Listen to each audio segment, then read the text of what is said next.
માટે તમને નતમસ્તક વંદન કરું છું। યાદ રાખજો, ક્રોધી માણસને ભગવાન મળે। દુર્વાસા ક્રોધી હતા, એમને ભગવાન મળ્યા હતા। કપટી માણસને ભગવાન મળે, પણ ઘમંડી માણસને ભગવાન મળતા નથી। અહંકારી માણસને ભગવાન મળતા નથી। કારણ કે હિન્દુ ધર્મમાં એક દાખલો છે, રામ સાથે ઉભા હતા, રામ સામે ઉભા હતા, પણ રાવણના ઘમંડથી રાવણને રામ નતા દેખાતા। એ રાવણ ગમે એટલો શક્તિશાળી હતો, છતાં ઘમંડી હતો, માટે રામના દર્શન થયા નતા અને રામના સામે લડીને મૃત્યુ પામ્યો। યાદ રાખજો, રાજ સત્તામાં બેઠેલા નેતાઓ યાદ રાખજો, તમને તમારું ઘમંડ મારી નાખશે। વિશાળ ભારતનો એક રાજા, ચક્રવર્તી સમ્રાટ શાહ આલમે આખા હિન્દુસ્તાન ઉપર રાજ કર્યું, પણ એક કવિએ કીધું છે કે સગા દીઠા મેં શાહ આલમના શેરીએ ભીખ માંગતા। આ વાતને ધ્યાને રાખજો। તમારી સત્તા ઝાંઝી ટકવાની નથી। ધાનેરાની જનતાને પરેશાન કરશો નહીં। ધાનેરાની જનતાએ તમારું કશું બગાડ્યું નથી।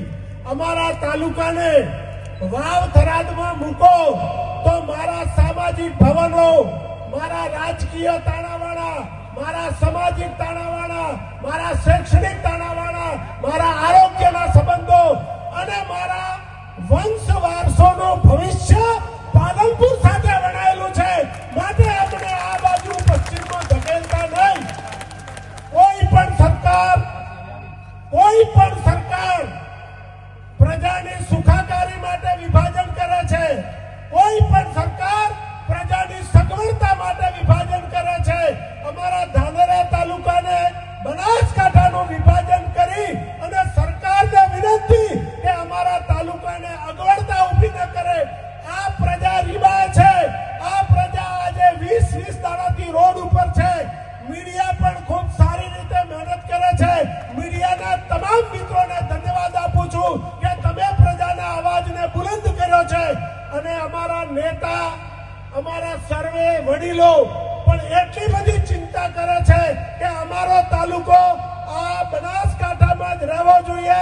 માવજીભાઈ, મફતભાઈ અને નથાભાઈનું પ્રણ છે કે પ્રજાના સાથે રહીશું, પ્રજાના દુઃખમાં દુઃખી થઈશું, પ્રજાના દુઃખમાં ભાગીદારી રાખીશું।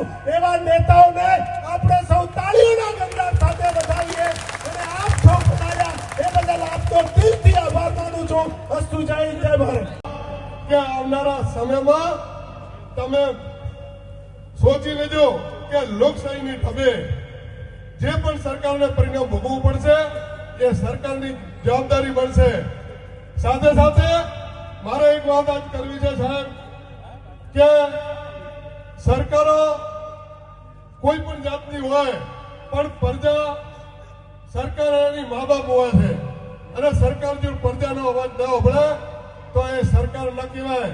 અને લોકશાહીની અંદર ખૂબ શર્મજનક વાત કહેવાય કે લોક પ્રતિનિધિ પંચાયતથી પાર્લામેન્ટ સુધી ચૂંટતી હોય તો અમારી પ્રજા ચૂંટે છે અને પ્રજાના અવાજથી સરકાર ચાલે છે।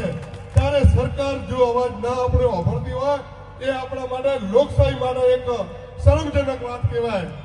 આજે ધાનેરાની જ્યારે વાત આવે છે ત્યારે અમને કોઈ પણ વાતમાં અમને વિશ્વાસમાં લેવામાં નથી આવતા। અહીંયા આગળ અમારો માર્કેટ યાર્ડ ઊંઝા પછીનો પહેલો નંબરનો માર્કેટ યાર્ડ હતો, તો પણ એને તોડવાનું કામ કર્યું હોય તો સરકારમાં બેઠેલા લોકોએ જ કર્યું છે। અને જે પણ લોકોએ કર્યું છે એને કુદરત પણ માફ નહીં કરે। અને આજે અહીંયા આગળ એક પુલ લાઈન મૂકી દીધો, પણ અમે આખા નગરપાલિકામાં અમારું શાસન હતું, અમે ઠરાવ કરીને સરકારનું ધ્યાન દોર્યું હતું કે આ પુલથી અમારા ધાનેરાના 2 ભાગ પડી જવાના છે। ત્યારે સરકારે અમારી વાતને હજી સુધી સ્વીકારી નથી।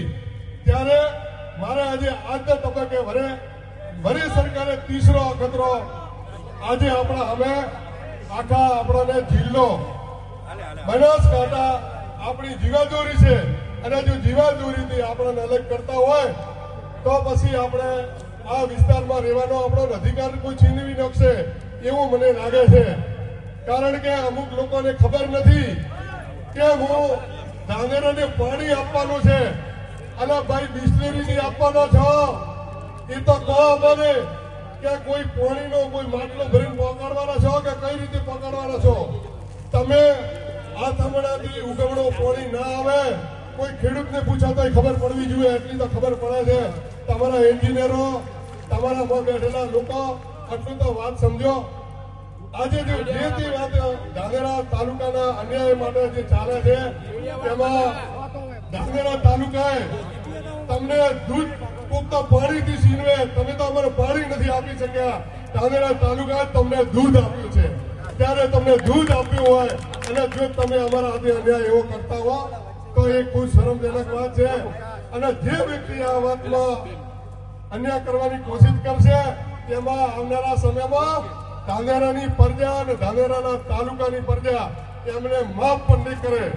મીડિયાના માધ્યમથી હું સરકારને પણ મારું ધ્યાન દોરું છું કે ધાનેરા તાલુકાની પ્રજા આ 90% ને 99% એવું કહેવા માંગે છે કે અમારે ધાનેરામાં રહેવું છે અને આ મંડળીયા વાળાને રોક્યા છે.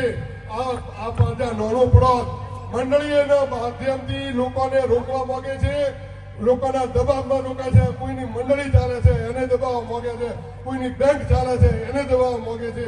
અને આવી રીતે તો શાસન ન હોય. આ લોકશાહી જેવું છે નહીં. એટલે હું આપના મીડિયાના માધ્યમથી સરકારને વિનંતી કરું છું કે જો આપ આ ત્યાંથી નેતા આવી અને અહીંયાની પ્રજાનો અવાજ જો ના સાંભળ્યો તો આવનારા સમયમાં આ વાત સરકારને ભોગવવી પડશે. કારણ કે અત્યાર સુધી તો જે આ હિત સમિતિ અને તમામ લોકો એમાં પક્ષાપક્ષીથી દૂર રહી અને અમે કોઈ તાલુકાની વાત કરવા માટે નીકળ્યા છે, કોઈ અમારી રાજકીય વાત કરવા નથી નીકળ્યા. ત્યારે તમને હું હાથ જોડીને સરકારને વિનંતી કરું છું કે હવેથી કોઈ પબ્લિક અને કોઈ પ્રજા દુઃખી થાય ને કોઈ એવો ખોટો નિર્ણય ના લે એનો ભાગ અને એનો પાપ તમે બનશો. એટલે હું બે હાથ જોડે વિનંતી કરું છું કે સરકાર